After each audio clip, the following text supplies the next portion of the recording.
minutes, and then we're done.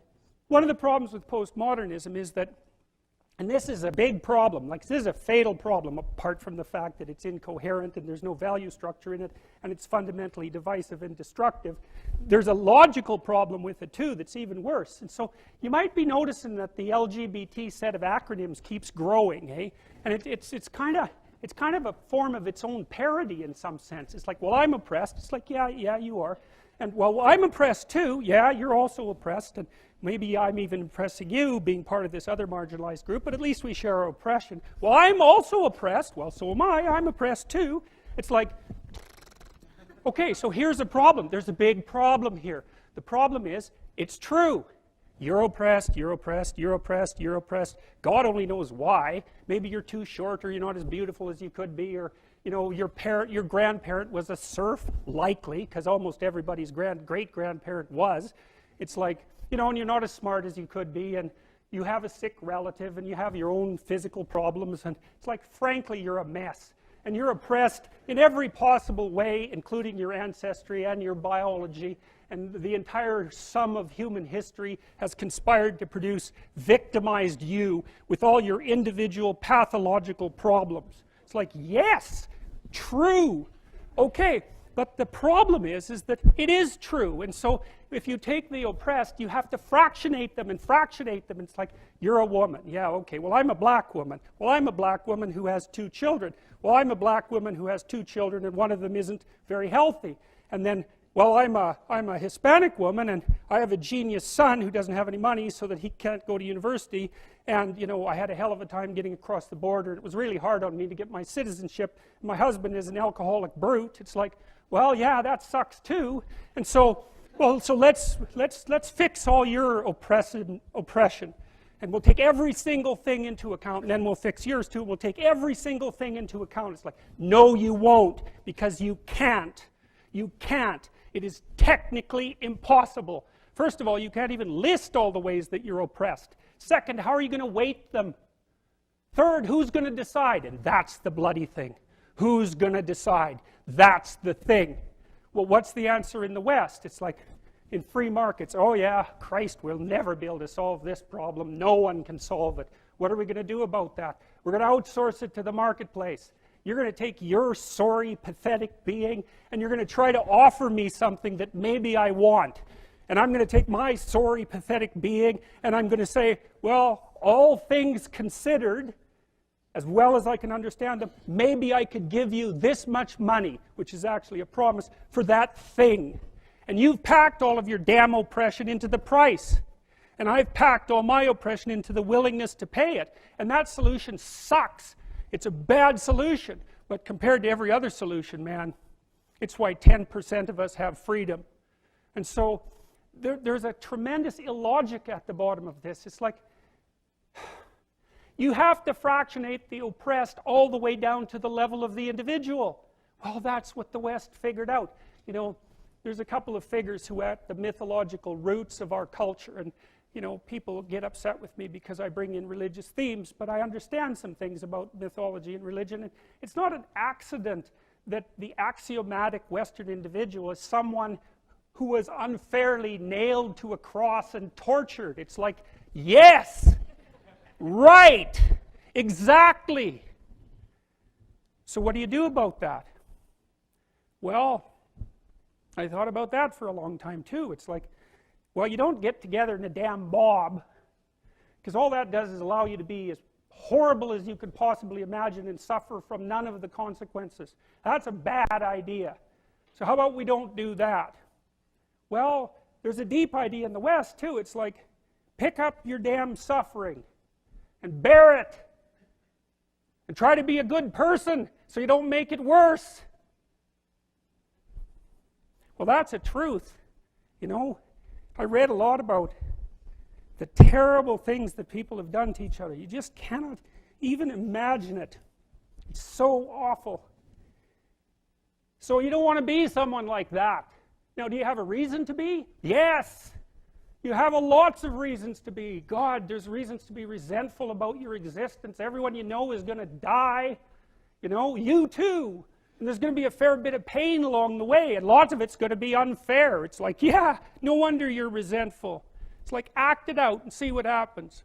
You make everything you're complaining about infinitely worse.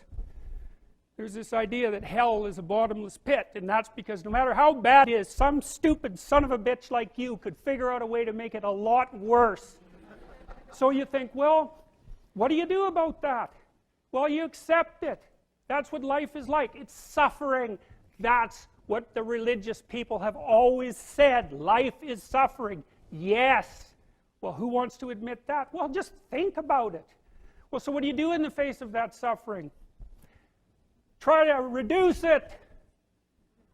Start with yourself. What good are you? Get yourself together for Christ's sake, so that when your father dies, you're not whining away in a corner, and you can help plan the funeral.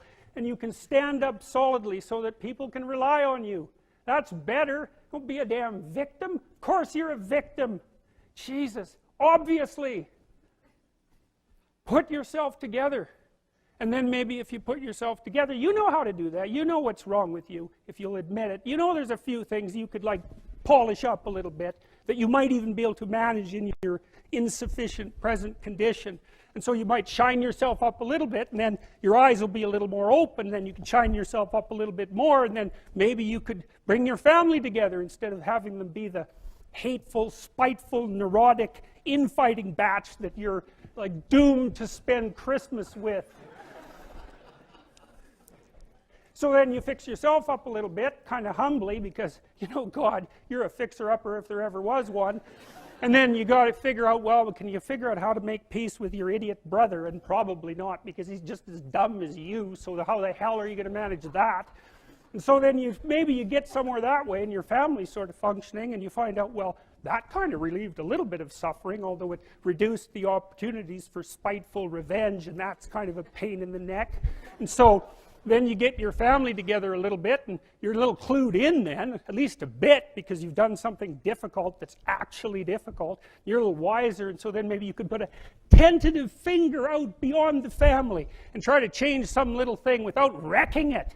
It's like, our society is complex, and we teach our students that they could just fix it. It's like, go fix a military helicopter and see how far you get with that. It's like, what are you going to do? You're like a chimp with a wrench. Whack! Oh, look, it's better. It's like, no, it's not better. Things are complicated, and to fix things is really hard.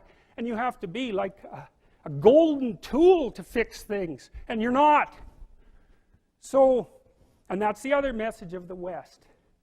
It's like, how do you overcome the suffering of life? And I'm not saying it's only the message of the West. How do you overcome the suffering of life? Is be a better person. That's how you do it. Well, that's hard. It takes responsibility. And I think, you know, if you said to someone, you want to have a meaningful life? Everything you do matters. That's the definition of a meaningful life. But everything you do matters. So you're going to have to carry that with you.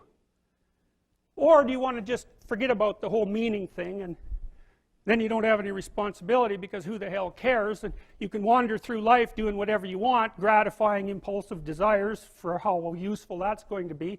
And you're stuck in meaninglessness, but you don't have any responsibility. Which one do you want? Well, ask yourself, which one are you pursuing? And you'll find very rapidly that it isn't the majority of your soul that's pursuing the whole meaning thing, because, well, look what you have to do that. You have to take on the fact that life is suffering. You have to put yourself together in the face of that. Well, that's hard. Christ, it's amazing people can even do it. I'm stunned every day when I go outside, and it isn't a riot with everything burning.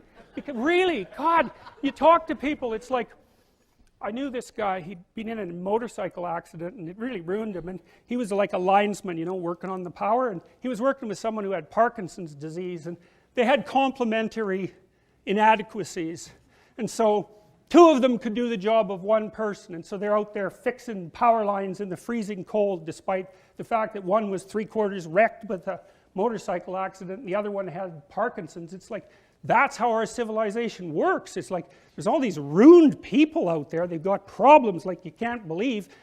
Off they go to work and do things they don't even like, and look, the lights are on. My God, it's unbelievable. It's a miracle. It's a miracle. And we're so ungrateful. College students, the postmodern types, they're so ungrateful.